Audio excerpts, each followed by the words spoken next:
જો આ ગુંદા લીધા છે, ધોઈને 1 કિલો જેટલા છે, તો સરસ ધોઈને મેં ડીટીયા કાઢી લીધા છે ને આવી રીતે જો આમાંનો ડીટીયું પાડી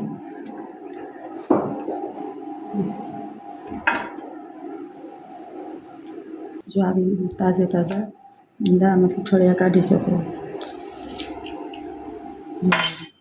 આપણે આમ ડાયરેક્ટ ભરી લેવાના અને જો આ ભરી આમ બેડને ભરી દાબીને ભરી લેવાના અને પછી એની ઉપર આપણે તેલ ગરમ કરી ઠંડુ કરીને આમાં રેડી દેવાનું. બસ ફ્રીજમાં રાખો ને તો આ લીલું ગુંદું આવું આવું જોઈશે, તાજા ખાવા તમને મળે. અને આમાં એમ કે ગુંદર જીવ હોય ને અંદર આ જો એ પણ આપણા શરીર માટે બહુ સારો છે, એટલે આ ગુંદર જ કામનો છે. આપણે મીઠા અને હળદર કરીએ તો વધારે ડાયાબિટીસ બીપીવાળા ન ખાઈ શકે. આ અથાણું હોય ને તો બધાય ખાઈ શકે એમ કે જો આવી રીતે આમાં ગુંદર હોય છે. જો આવી રીતે આમાં ગુંદર છે ને એ જ કામનું છે. ગુંદર હોતા જ આપણે ભર લેશું. આ બધા મીઠા હળદરમાં રાખીને એના કરતાં ડાયરેક્ટ એમ કે બીપીવાળા ખાઈ શકે આ અથાણું.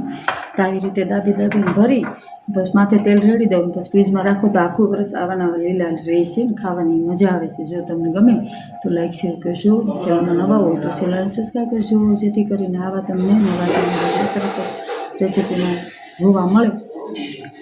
આપણે ગોળિયા ગુંદા બનાવશું. તેના માટે મેં આ ગુંદા છે ને સારી રીતે જો આવી રીતે હતા ને એ ડંઠનાના કાઢી આવી રીતે તમે ડીટીયા પાડીને રાખી શકો છો. પછી આપણે એમાં હળદર મીઠું મેળવશું. તો એમાં આપણે 4 ચમચી મીઠું ઉમેરશું, 2 ચમચી આપણે હળદર ઉમેરશું. જોઈ શકો છો તમે. તો આવી રીતે આખું વરસ ગોળિયા ગુંદા રહે ને મીઠા હળદરવાળા. પછી આપણે આને 2-3 રાત રહેવા દેવાના પાણીમાં, એમાં કેરી નાખશું. ચાલો મિત્રો, જો મેં બાફેલા ગુંદા આપણે આને બનાવશું. તો એમાં મેં ગુંદા બાફી લીધા છે. બાફીને પછી એને પાણી કાઢી અને રાખ્યા છે. આમાં આપણે હળદર મીઠું નાખી અને આને હાથમાં રાખશું. તો આ છે ને બાફેલા ગુંદા તમને ભાવતા હોય ને તો સરસ રીતે રહે.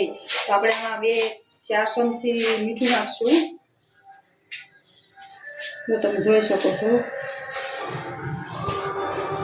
અને 2 ચમચી હળદર નાખશું. આ ઠંડા પડે ને પછી આપણે આથવાના, પહેલાં એને બાફી લેવાના. જો તમે જોઈ શકો છો, પહેલાં સરસ રીતે બાફી લીધા, પછી આ ઠંડા પડે ને પછી આવી રીતે આથવી લેવાના હળદર મીઠામાં. અને આ તો આખું વરસ રહે હળદર મીઠામાં. કોરા કરીને રાખ્યા હોય ને તમે તો જો ના ડીટીયા હોતા રાખવાના, પડવું ન જોઈએ ડીટીયું એક તો શીખણા થઈ જાય. જો તમને ગમે તો વિડીયો લાઈક શેર કરજો. અને સરસ રીતે આ જો આવી રીતે આપણે બનાવી શકીએ છીએ. અને ખાવામાં આ બહુ સારા એમ કે પગના દુખાવા માટે 2 મહિના જ આવે છે આ ગુંદા.